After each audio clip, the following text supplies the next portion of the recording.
Hi అందరికీ, welcome back to గురువార talks 15 blogs. ఈరోజు వీడియో వచ్చి టమాటో నిల్వ పచ్చడి పక్కా కొలతలతో చూపిస్తాను. ఈరోజు నేను వీడియో చూసి వీడియో నచ్చితే లైక్ చేయండి, మా ఛానల్ని సబ్స్క్రైబ్ చేసుకోండి. ప్రాసెస్లోకి వెళ్ళిపోదాం.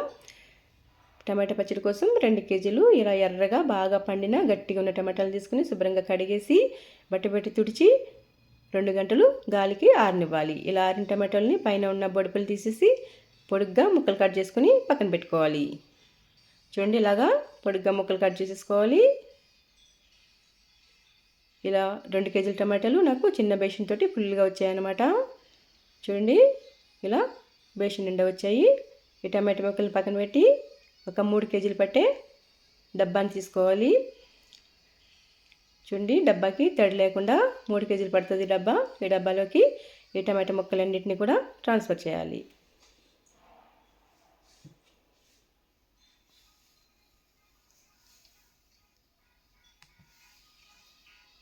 చూడండి, డబ్బాలకు ముక్కలు వేసిన తర్వాత టమాటా ముక్కలు ఊరడం కోసం కళ్ళుప్పు వేయాలి. 2 కేజీల టమాటాలకి 200 గ్రాములు కళ్ళుప్పు వేయాలి.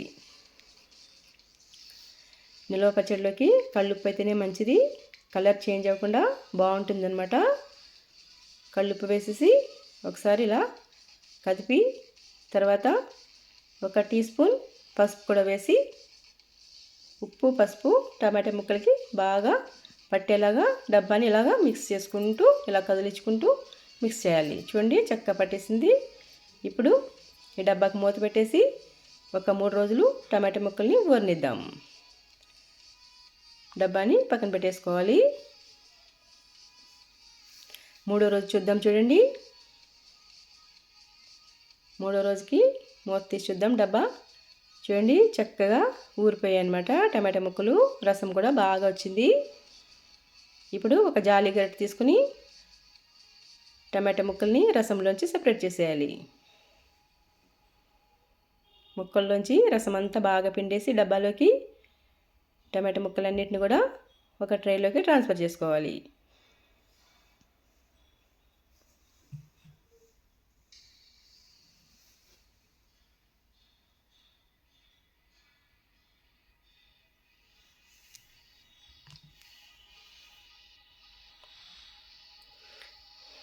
చూడండి, ఇలా రసం అంతా పిండేసిన తర్వాత నాకు 2 ట్రేలకి ఫుల్గా వచ్చాయన్నమాట టమాటా ముక్కలు. రసం కూడా బాగానే వచ్చింది. చూడండి, ఎక్కువగా వచ్చిందనమాట. రసం కూడా బాగా పిండేసాం కదా ముక్కల్లోంచి రసం అంతా. ఇప్పుడు టమాటా ముక్కలన్నింటినీ కూడా ఎండలో ఒక క్లాత్ వేసి క్లాత్ పైన ఇలా ఆరబెట్టాలి. టమాటా ముక్కల్ని ఎండలో బాగా 2 రోజులు ఆరనివ్వాలి. ఫస్ట్ రోజు టమాటా రసం కూడా ఎండలో డబ్బా పెట్టాలన్నమాట. ఎండకి ఆరాలి రసం కూడా. 2వ రోజు చూడండి, ఇలా ముక్కలు చక్కగా ఆరినాయి. రసము 2వ రోజు ఆరాల్సిన అవసరం లేదు, ఎండలో పెట్టాల్సిన అవసరం లేదు. ఈ రసంలోకి చింతపండు వేసేసి నాననిద్దాం. 2 కేజీల టమాటాలకి 200 గ్రాములు చింతపండు అనమాట. ఈ చింతపండులోకి పీచులు గింజలు ఏమైనా ఉంటే తీసేసి బాగా క్లీన్ చేసుకుని చింతపండుని రసంలో వేసేసి నాననిద్దాం.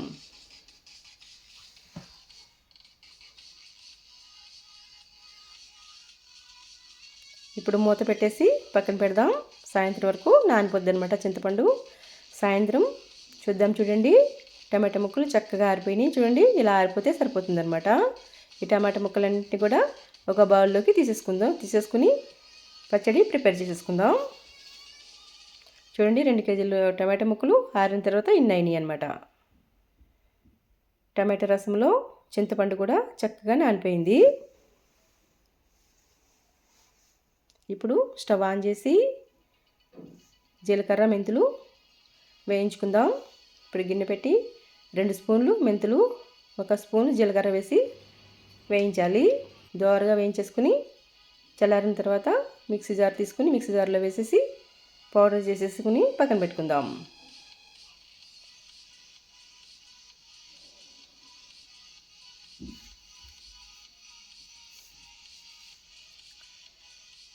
ఈ జీలకర్ర మెంతుల పొడిని టమాటా రసంలో చింతపండు నానుతుంది కదా, ఇందులో వేసేసి బాగా మిక్స్ చేసేయాలి.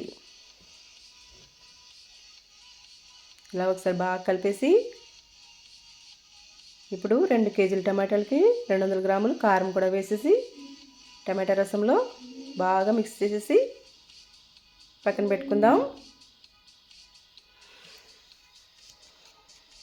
చూడండి ఇలా బాగా మిక్స్ చేసి పక్కన పెట్టుకోవాలి. ఇప్పుడు టమాటా ముక్కల్ని మిక్సీ పట్టేసుకోవాలి కచ్చాబచ్చాగా.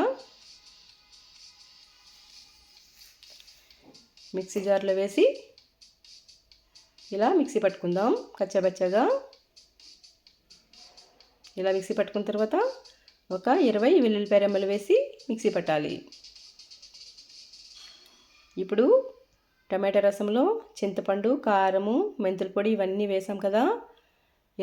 ఈ పేస్ట్ని కొంచెం కొంచెంగా వేసుకుంటూ టమాటా ముక్కలన్నింటిలో కూడా మిక్సీ పట్టేసుకొని ఇలాగా బేషన్లో తీసుకొని పక్కన పెట్టుకుందాం. చూడండి పచ్చడి అంతా మిక్సీ పట్టేసుకున్న తర్వాత ఇంత వచ్చిందనమాట. ఒకసారి బాగా మిక్స్ చేసేసి పక్కన పెట్టుకుందాం. ఇప్పుడు పోపుకి రెడీ చేసేసుకుందాం.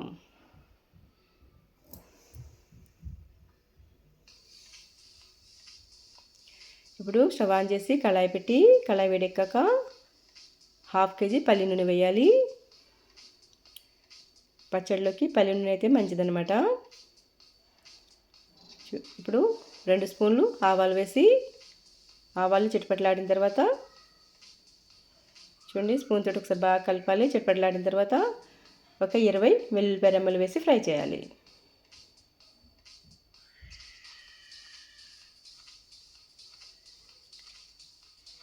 వెల్లుల్లిపాయ రెమ్మలు ఇలా ఫ్రై అయిన తర్వాత ఒక 5-6 ఎండుమిర్చి వేసి ఫ్రై చేయాలి. ఎండుమిర్చి ఫ్రై అయిన తర్వాత కొంచెం ఇంగువ వేసి చిటికెడు అనమాట ఇంగువ వేసి స్టవ్ ఆఫ్ చేసేసి ఇప్పుడు కొంచెం కరివేపాకు వేసి పోపుని చల్లారనివ్వాలి. ఇలా పోపు అంతా బాగా చల్లారిపోయిన తర్వాత ఈ పచ్చడిలోకి పోపునంతా ట్రాన్స్ఫర్ చేసుకోవాలి. చూడండి పోపు చక్కగా చల్లారిపోయింది. ఆయిల్ అంతా వేసేసి ఒకసారి బాగా మిక్స్ చేసేద్దాం. అంతేనండి, ఎంతో టేస్టీగా ఉండే టమాటా పచ్చడి రెడీ అయిపోయింది. ఈ టమాటా పచ్చడి ఇలా బాగా మిక్స్ చేసేసి ఒక జాడీలో పెట్టేసుకుంటే సంవత్సరం పాటు నిల్వ ఉంటుంది. పచ్చడి ప్రాసెస్ నచ్చితే వీడియోని లైక్ చేయండి, షేర్ చేయండి, సబ్స్క్రైబ్ చేసుకోండి.